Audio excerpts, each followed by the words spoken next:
and I'm a rising senior at Oakhurst School and a summer intern at Clare Luce Policy Institute. I'm happy to introduce our first speaker, Amanda Collins, a wife, mother of two, and a Second Amendment activist for concealed carry guns. In a horrific and heartbreakingly preventable experience at the University of Nevada-Reno, Amanda was left defenseless against a sexual predator by her campus carry restrictions in place at her college. Since then, she had been a voice for the victims of gun control and an advocate for the right to adequate self-defense for women. Her Second Amendment activism has led her to speak before the Colorado State Legislature about her attack, where Democratic Senator Abby Hudak famously responded that statistics just weren't on her side. Despite Hudak's agenda-driven opposition, Amanda's testimony contributed to the failure of this bill, seeking to repeal campus carry in the state of Colorado. Amanda has also spoken before the Michigan State Legislature about this pressing and life-determining issue. Through her extensive work related to gun legislature, Amanda has helped to expose the truth about the real war on women and the importance of firearms in ensuring that women can realistically protect themselves in situations such as her own. She's working to give others the chance she never had, the chance to fight back with the only equalizing factor around. She's a proud member of the National Rifle Association, and we are happy to have her here today. Please welcome Amanda Collins.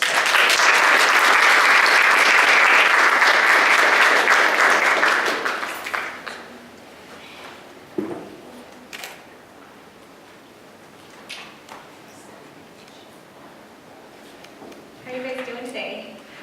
Yeah. I just have a few questions before I get started. First, I want to know how many of you can raise your hands, how many of you generally feel safe on your campus where you attend school? That's good. How many of you attend night classes?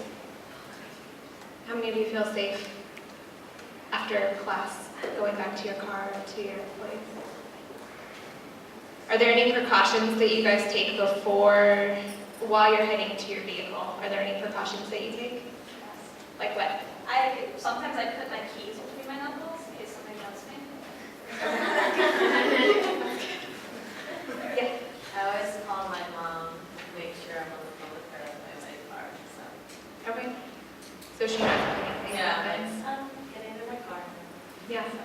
Yeah, good. Okay.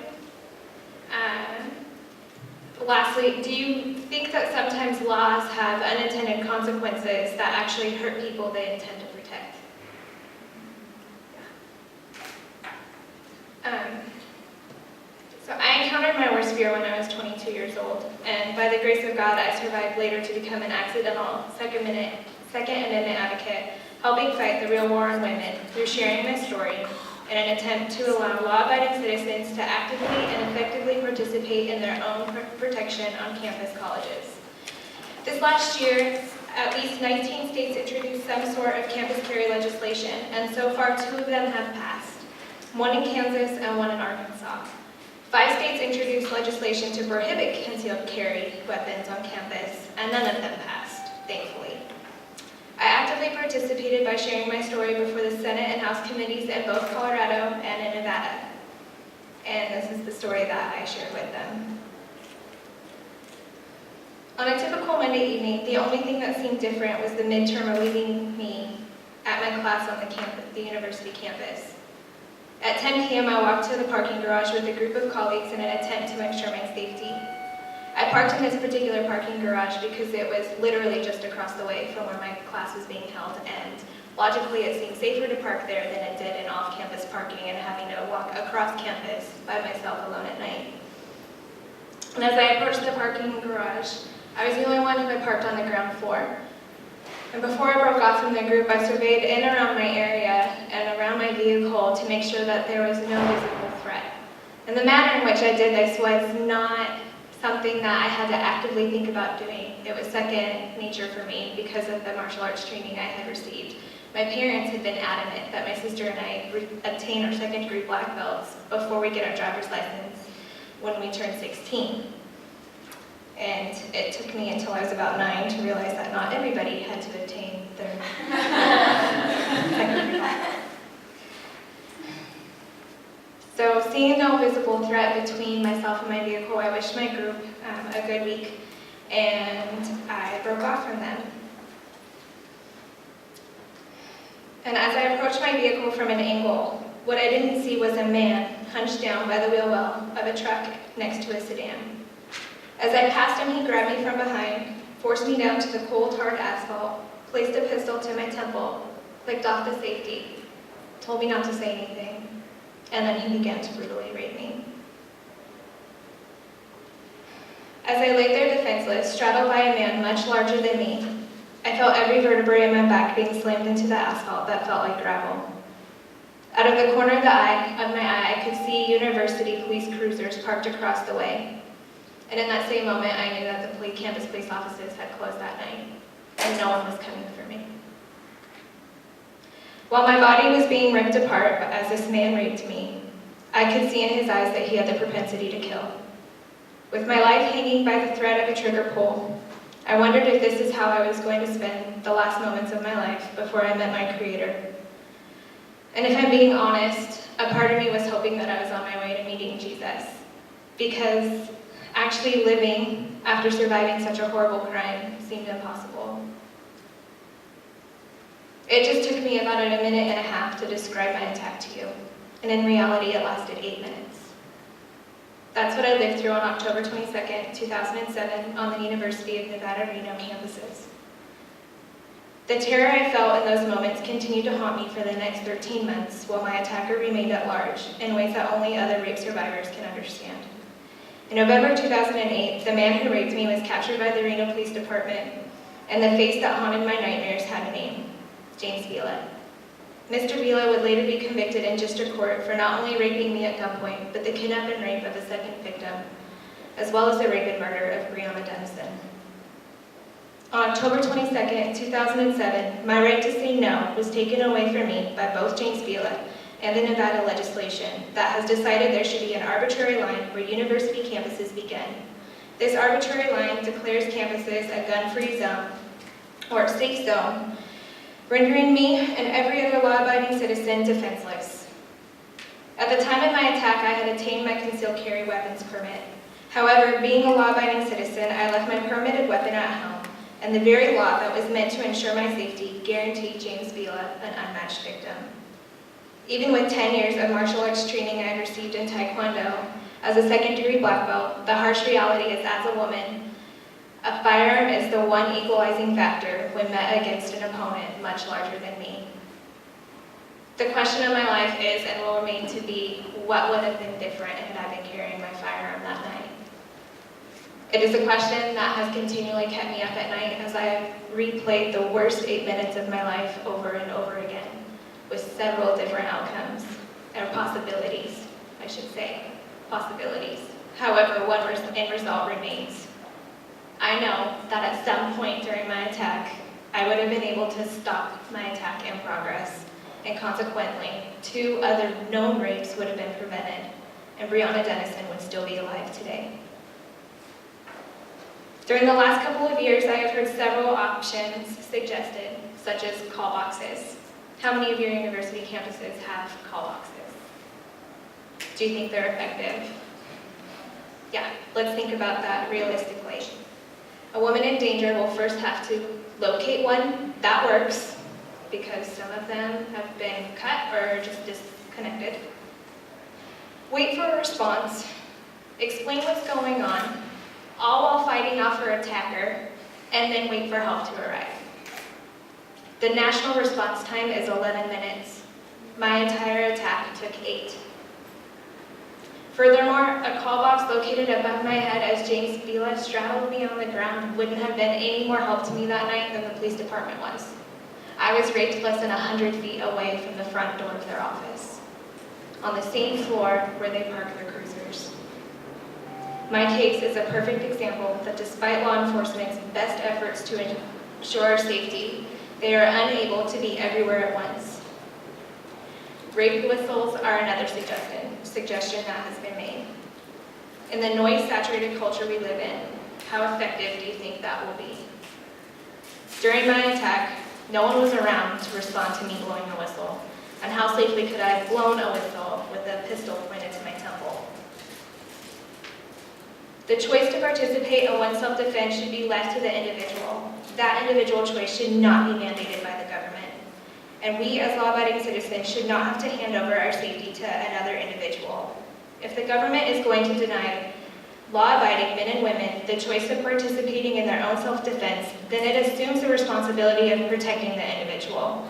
I know from my own experience and knowledge that despite the university's best efforts, the university has failed miserably in undertaking this responsibility.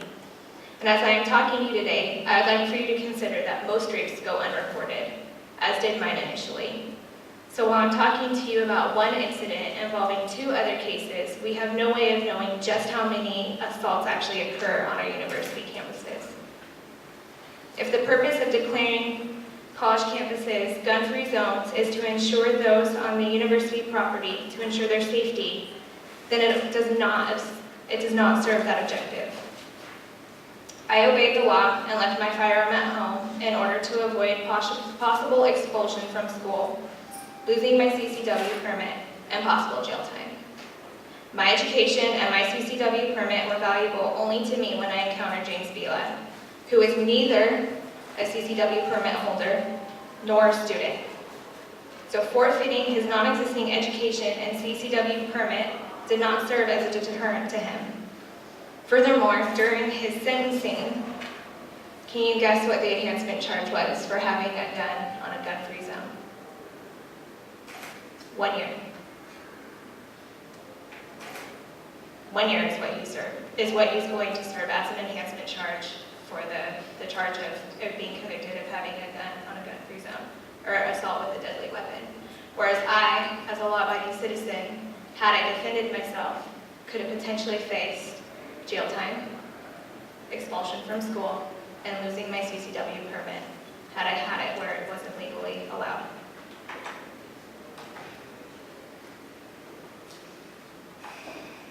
Moments before my attack, I would have never thought that I would have to categorize myself as a survivor of rape.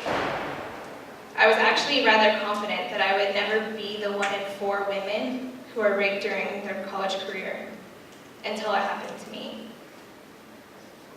I learned the hard way it doesn't always happen to someone else.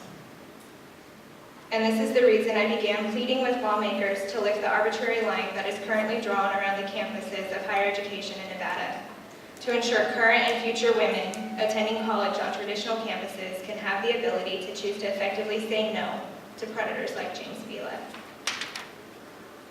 This last year, Colorado attempted to repeal campus carry, even though in the last 10 years it has been legal and there had been a decrease in crime overall on campuses, and to date there had not been a single incident of misuse of a firearm. The NRA contacted me to come out and share my story with the lawmakers in person after it had passed through the House. And after my testimony, as you heard earlier, Edie Hudak told me that statistics just aren't on my side, citing a fraudulent statistic that for every 1 woman who is able to defend themselves with a firearm, 82 were murdered by them, implying that Mr. Boothe would have been able to get my gun away from me had I had my weapon. I later learned that statistic for every 1 woman who was able to defend herself was murdered by, 82 were murdered by them. I learned that statistic came out in the 90s by Glock as an ad to appeal to women to defend themselves, because for every 1 woman who had a gun and was able to defend herself, 82 didn't have a firearm and was killed. So the swing vote was cast that night through a party line vote, and the bill was passed out of committee, and the swing vote was cast by a woman who represents the Democratic Party, a party that typically runs a campaign on supporting a woman's right to choose, claiming that a government should stay out of our bodies as women, that they have no right to mandate what goes on inside our bodies. And it hit me that night, that choice ends with that for them. That when it comes to me being able to protect my body from never having to even make that decision, they hand that over to a man or hand that over to somebody else. Ultimately, ultimately, the author of the bill in Colorado killed the bill on the Senate floor when it was up for a vote, largely because of the amount of attention that the Democratic Party was getting in Colorado and the amount of attention that Senator Boothe was receiving from the comments that she made to me. And out of that, I met 3 very incredible women, and they all testified before the Senate as well. One of them had also been attacked on campus, and 2 of them had not been, but they were pleading with their legislators to be able to maintain their story, to not have a story like mine, and to not have a story like Kim's. And we have since formed a 501c4 called Concealed Carry for Women, where our overall objective and our overall goal is to just protect the rights of women to be able to defend themselves and their families however they see fit. We're not saying that firearms are for everybody, but that it's an individual choice, and that choice should not be mandated by the government. We should be able to decide how we protect our bodies and how we are able to protect our families. In the last 2 legislative sessions in Nevada, the campus carry bill has been effectively killed in the same fashion, when the chairman of the Judiciary Committee in the House wouldn't bring the bill to a vote, even though we had the votes to pass it. 2 years ago, it passed out of the Senate committee and the Senate floor into the House, and we had the votes to get it passed. The governor had promised to sign the vote, and the chairman just wouldn't bring it to a vote. So it was effectively killed. This year it started off in the House before the same committee, different chairman. He did the same thing.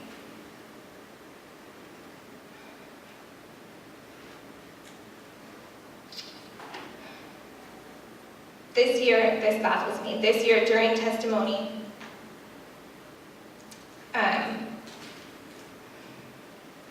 the chancellor of the university stated that they don't need to enact campus carry because they already have a process. They already have something available for students to be able to ask for special permission to be able to carry on campus. You can appeal to the president. To this date, I am the only person who has been granted permission after I had been attacked, after Breonna Dennison was missing, after her body was found, and while this man was still at large. They granted me permission with 6 contingencies. One of them being that if I were to ever disclose that to anybody, that I would forfeit my right, I would forfeit that permission. So they granted me my Second Amendment right with the expense of my first.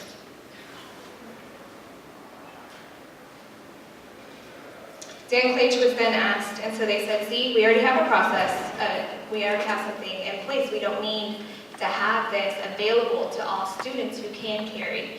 And so he was asked during testimony that if a woman who is petite and attended night classes wanted the ability to defend herself and carry on campus, knowing that there are over a dozen registered sex offenders on our campus, attending, working there, if she wanted to be able to protect herself at night, knowing this, is that enough of a reason? To which he said no, it's not.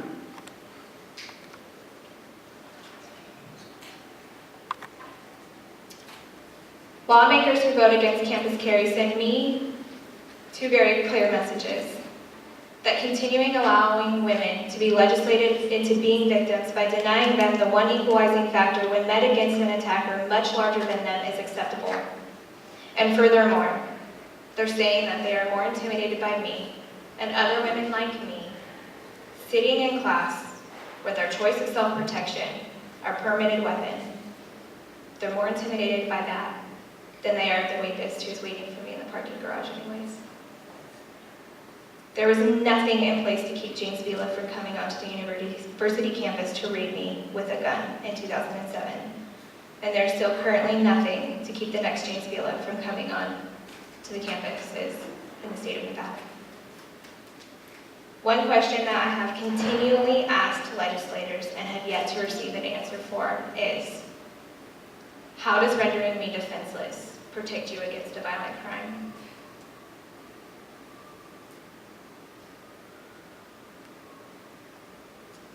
So I guess at this time I will open it up for questions.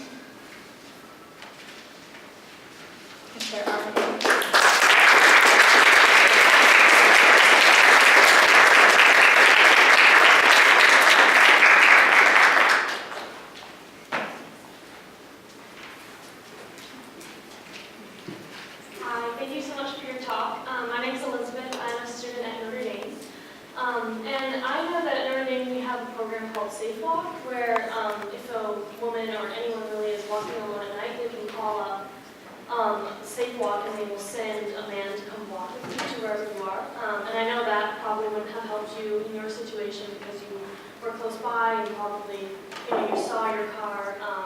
But would you mind talking a little bit about maybe some hybrid programs of helping women who maybe don't want to carry a gun, and also passing the legislation you were talking about, but how some of those programs might also help women who are at risk?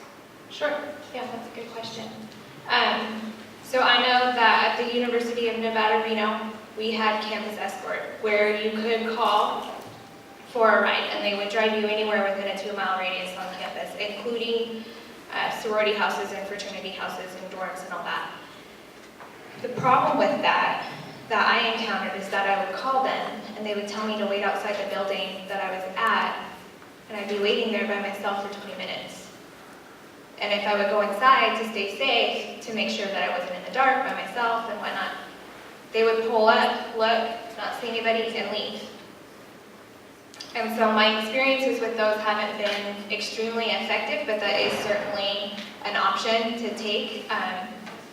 When Breonna Dennison's body was found, there was a fraternity that organized the same type of thing, where we could give them our class schedule and our times of when classes got out, and they would meet the sorority women there and walk them to our houses, and that seemed to work. But the problem was that only lasted until people's comfort level dropped back down, because it seems like when there's an incident like that, people become very vigilant and then they become complacent.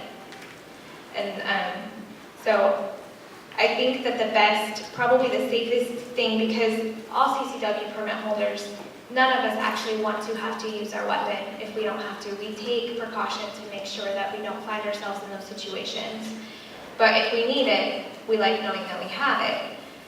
And so I think continuing to walk in groups, I will admit that there is one thing that I could have done different, and I don't know if it would have prevented me from being attacked or not, because I was with all women and this man was intent on committing a crime. I could have had the women I was walking with walk with me to my car and then driven them up a level to their own vehicles. But there's a lot of coulda, woulda, shoulda that we can do, and hindsight is always 20/20. And so that's that. Does that answer your question? Yeah. Hi, I'm Andrea. I'm Clare, Boothe, Luce Policy Institute intern, and I attend the University of Illinois Springfield. I was wondering, there's a lot of women on our campus that actively, are supporting efforts to, end rape and sexual assault, but many of these, women, and some of them that I know, they are still not very big on, gun rights or being able to carry a gun. They still see that as, a safety issue. How can we appeal to some of these people who are, anti-rape advocates, but are still, not feeling so comfortable with, guns? I think the biggest question that you can ask them is, what is your personal experience with a firearm? Have you ever shot one? Over half the time, actually, I would even say more than that, close to 90% of the time they'll say no. And they'll say that they grew up in a house that never had guns, or if they did, it was always locked up, and it was a huge no-no growing up to even touch it, which is good that their parents took the necessary precautions to ensure proper storage of the firearm in their home. But I think that for those of you who do go out to the range on a regular basis, invite them to come along. Hey, come to the range with me. Let me show you how safe a firearm really is, and that there are a lot of features on a firearm to ensure safety, and to show them how you're safe with the firearm, how you act with the firearm, and hopefully the other people on the range will do you a favor and act in the same manner. And so I think education is the biggest thing. And I found that even just sitting with them and asking, well, what's your experience with firearms? And if the only thing they know are Sandy Hook and all that stuff, then clearly their perception is always going to be negative, because they're not going to associate it with anything other than that. My name is Kira Tiemann, and I'm also Clare Boothe's intern. I go to school at Wesley College in Dover, Delaware. We're very small. We're only about 1,500 people, and my campus sits on about a block and a half. So with that, our security guards don't even have, they don't have pepper spray, they don't have tasers, they don't have anything themselves. We rely on the Dover PD, which is 5 miles down the road, but like you said, the response time is very good. On both sides of our campus has probably the worst parts of towns, and we've had many shootings occurring right along our borders. Still, our students don't want to even allow our security guards to have any kind of defense. Having those issues, how would you suggest appealing to people with that? That's hard because sometimes people who are so far to that side won't appeal to logic and won't appeal to situations that have occurred because they're running off of emotion. And so I know that the University of Nevada, Reno didn't allow their police officers to carry a firearm until one of their police officers was axed to death on campus. And then it was okay for them to carry on campus. And the police officers still have the mentality that, well, I can carry on campus. And yeah, there's places on the university campus that I don't go at night, but I just know those places not to go. So I'm not. And so I think just handling it in the same fashion of education, bringing up the conversation, continuing to have that open dialogue. And what's really important, which can be really hard, especially for me at times when I'm talking to someone that's so far off to that extreme, is not getting emotionally upset myself, because then they say, well, see, you're really upset right now. What's to stop you from pulling out a firearm? Well, no. Like it was said in Colorado, the police officers were there testifying in favor of campus carry, and the conversation was rather heated. They were armed, and they managed not to reach for their firearm in the midst of a heated debate also. So, yeah. Hi, my name is Brittany. I'm currently a law student, but I'm a native Nevadan and a graduate from University of Nevada, Las Vegas, so I definitely sympathize with your story, and I understand the Denison story as well. I guess my question is really tailored around your C4 and maybe your efforts to hopefully lobby the Nevada legislature again, because I know that it's very favored on one side than the conservatives. But what are your plans with your C4 to move forward with your lobbying efforts, or how can we get involved in your efforts as well? Yeah, I brought business cards. Actually, I don't know if I have enough, but I can give you guys the Facebook page and the website also. The 501c4 is actually based out of Colorado because the women from Colorado started it up, and I'm a director. Our biggest goal is to do kind of like what we did in Colorado, which is where we go and we defend the rights of the Second Amendment rights for concealed carry in particular. And we want to provide educational opportunities, potentially provide scholarships for women who want to obtain their CCW permits but don't have the money to, and for certain classes like that, and then to also be able to fund traveling expenses for speaking engagements like this, because we're finding that a lot of organizations that want us to come speak just don't have the funds to take us out there. And we are all, I'm a stay-at-home mom, so my family doesn't have the resources to pool for me to come to these types of speaking engagements continuously. And so with us just getting started, I think eventually we would like to see different chapters in different states. But definitely plug into the Facebook page, stay connected on the website, and then if you guys have any questions, we provide different articles about different instances that happen and information on holsters and things like that to use and to carry and whatnot. Thank you. Yeah. Hello, I'm Sarah Grisilli, and I'm an intern at Understand Media. I attend Penn State University, and I carry around a pink little teaser, because and a teacher of mine found out that I have one, and she suggested you better put that way because it's frowned upon. So I was like, well, I can't carry anything else, which I don't think pepper spray is really going to stop them for long, don't after me. And I actually got in a huge debate with her, and she said, you can carry around a taser because they're just as effective as a gun, but you don't have to kill anyone. Like, well, I could kill someone with a taser in our condition, but still, I'd rather scare my attacker than just kind of stun him for a few minutes and he can chase after me. So what would you say about those women, little women, who say that, oh, tasers and pepper sprays are just as effective as guns, and and why don't you just go fight for those instead of, you know, right to carry? Yeah, I would, I've done some research into that too. So one thing that I always ask is, where do you keep your pepper spray, and where do you keep your taser? It's on my keys and in my purse. So your taser's in your purse? Not right now. No, no, but when you say you're walking to your vehicle, your taser's in your purse? Do you know how long it takes someone to get from you? 20 feet running at you? How long? Well, it takes, I assume, a long time. Less than 2 Can't throw a seconds. taser and have it sting them. Less than 2 seconds. Can you get to your taser and have it out and ready, or your pepper spray out and ready in less than 2 seconds? No, because I'm probably still myself, because I don't know. Right. All these buttons on. So with the taser, for one, you need to allow your attacker to get rather close to you and make sure that they're not wearing any thick type of clothing, because then it won't go through, and then you'll just really make them mad. And you have to try not to tase yourself. With pepper spray, people can fight that. I mean, law enforcement's trained to fight that. Someone who's on something isn't going to be affected by pepper spray. Make sure you're not spraying downwind, because then it's just going to come at you and not go into your attacker, but just give your attacker an easier victim. And you need to make sure that it's not expired, because if it's expired, then it won't be effective, and so you're going to spray red mist into this person's face and then, again, make them really mad.